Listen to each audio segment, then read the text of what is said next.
In today's video, I'm going to teach you how to download Spotify songs in just 5 minutes.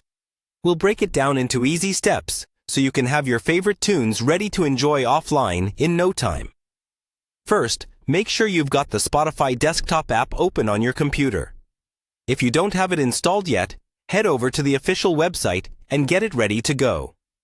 Now, with the app open and running, navigate to the album or playlist that you'd like to download. This is a great way to ensure that your favorite music is always at your fingertips, even when you're not connected to the internet. Once you've found the specific album or playlist, look for the download button, which you'll find near the top of the page. It usually resembles a downward arrow, so it's pretty easy to spot. Clicking this button is your signal to Spotify that you want to download the whole selection to your device.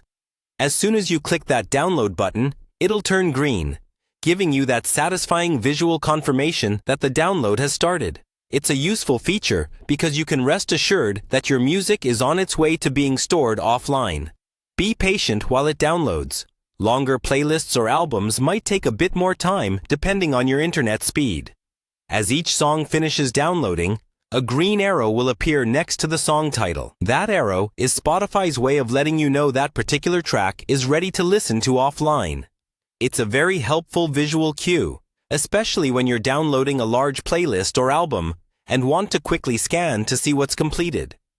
Additionally, if you're interested in adding individual songs to a collection, you can click on the plus icon, which is located right next to the song title. Doing this adds the song either to your liked songs or directly into your library, making it easy to access whenever you want.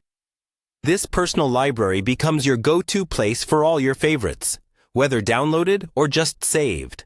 Finally, once you've selected your individual songs or entire collection, don't forget you can go back and check the status of your album or playlist downloads in the same way.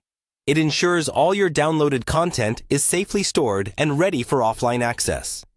With these simple steps, you now have the ability to enjoy your music on the move, without worrying about streaming issues or data usage. By downloading your favorite Spotify content, you're setting yourself up for a seamless listening experience wherever you go. Thanks for watching, and happy listening.